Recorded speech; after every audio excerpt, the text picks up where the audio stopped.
And we begin this Sunday morning with a spotlight on the Department of Justice amidst new damning testimony against President Joe Biden, followed by a new civil verdict against President Donald Trump. Longtime Hunter Biden business associate Tony Bobulinski testified behind closed doors on Capitol Hill this week, telling the House Oversight and Judiciary Committees, in part, despite repeated denials from President Biden that he was not involved in his son's overseas business dealings, quote, "They're lying. It's a blatant lie. You have stacks of evidence that show Joe Biden showed up at meetings, shook hands, participated in phone calls, all the way back to last summer. Just him being on the phone is evidence of involvement and enabling the transaction," says Bobulinski, whose testimony also coincides with another Hunter Biden business associate, Rob Walker, who told the committees Joe Biden attended a meeting where officials from the Chinese energy company CEFC were present, while Walker simultaneously denied Biden was involved in their business affairs. Meanwhile, special counsel David Weiss charged a longtime trusted FBI informant with making false statements after he testified that Joe and Hunter Biden received $5 million apiece in bribes from the Ukrainian energy company Burisma. In a statement, House Oversight Committee Chairman Congressman James Comer said FBI Director Christopher Wray refused to release the form detailing what the informant said, claiming it would jeopardize the safety of the confidential human source, who they said was invaluable and was being paid six figures by the Bureau. Comer shot back, saying, quote, "The impeachment inquiry is not reliant on the FBI's FD 1023 form, but rather it is based on a large record of evidence, including bank records and witness testimony, revealing that Joe Biden knew of and participated in his family's business deals." Here's Comer with me on Thursday on Fox Business, telling me he sent a subpoena this week to American Express, suggesting China was paying the credit card bills for the Biden family. We know that there was a pretty extensive money laundering scheme. We know that they used a complex series of transactions through what I consider shell companies. A shell company, as your viewers know full well, is a company with no assets or no known purpose. And this was a complex way to try to deceive the IRS and to operate in the shady manner that they operated. One of the things that you'll notice on all of the bank statements is a lot of payments to credit cards. And they were various credit cards. Then, after all of this, late Friday, Judge Arthur Engoron released his verdict in New York Attorney General Letitia James's fraud trial against President Trump, ordering Trump to pay more than $355 million in fines, while barring Trump from serving as an officer or director of any New York corporation or other legal entity in New York for a period of 3 years. Of course, New York, where he built his empire. Joining me right now with more in this Sunday Morning Futures exclusive is Texas Republican Senator Ted Cruz. Senator, great to see you this morning. Thanks for being here. Good morning, Maria. Great to be with you. Your reaction to all of this? Look, I think we are seeing a systematic and sustained assault on the rule of law. We're seeing an assault on the Constitution, and we're seeing fundamentally an assault on democracy. What has happened in Washington, it's really frightening and it's really sad. Democrats have become radicalized, and they have decided that partisan politics matters more than the rule of law. They're willing to weaponize the Department of Justice. They're willing to utterly abuse government power to try to stay in power.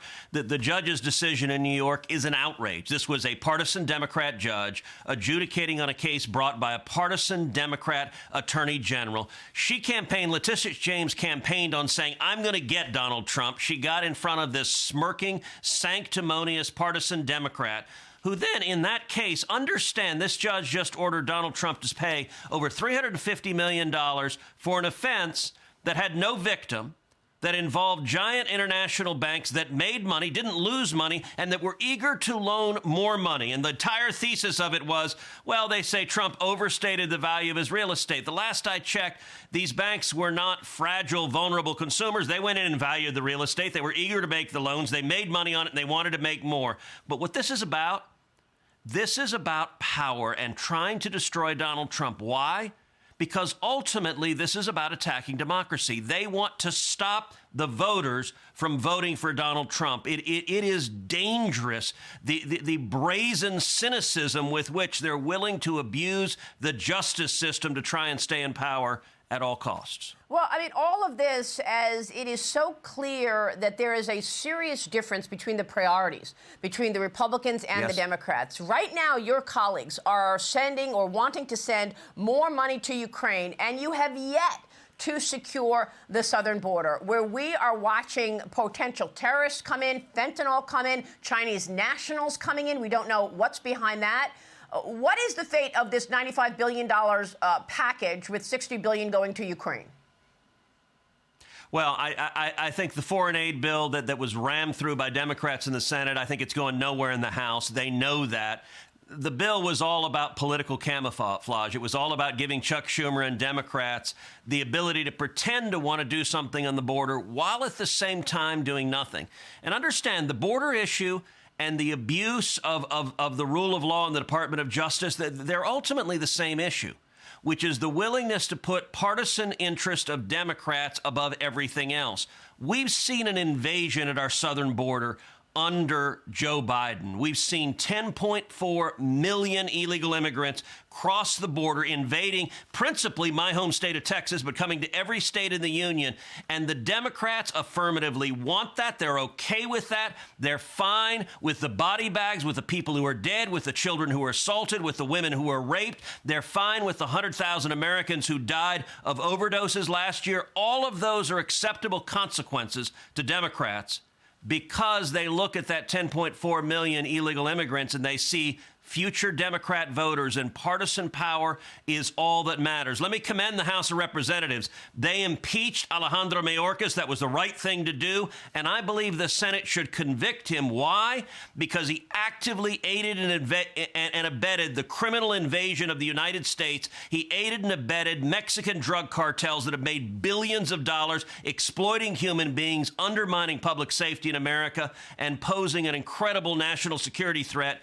And Joe Biden and congressional Democrats are accomplices in this chaos that is unfolding in our country. Well, then who's to blame in the Senate? Because it seems like all of the Republican efforts die in the Senate. We know what's going to happen to this impeachment of Mayorkas. When it gets to the Senate, it's going nowhere. Mayorkas keeps his job. We know that the House did H.R. 2. It went nowhere in the Senate. Is that Mitch McConnell? Who's responsible?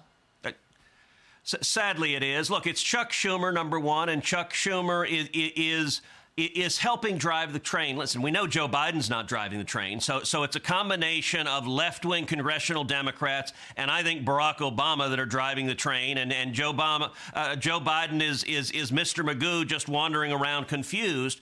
You look at the Senate. Senate Democrats want to do nothing to fix the border. They want to do nothing to turn the economy around. They want to do nothing to stop the crime we're seeing. And I got to tell you, with the Mayorkas impeachment, you know what Schumer wants to do?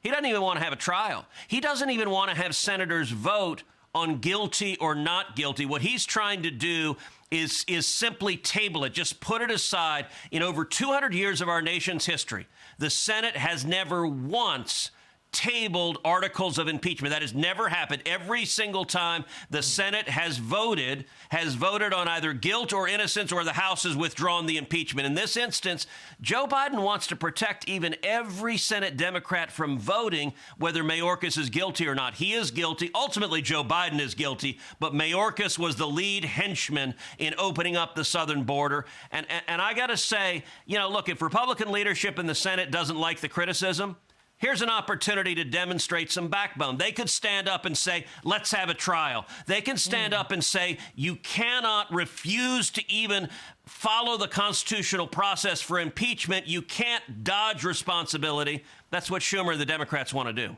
Do you believe Mitch McConnell will not run for re-election should Donald Trump win in 2024?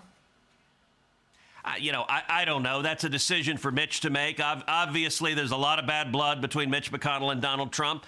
Mitch will have to make that decision. What I want to see is Republicans in the Senate stand and lead and fight. I believe November is going to be a very good election. I think we're going to see Donald Trump reelected as president of the United States.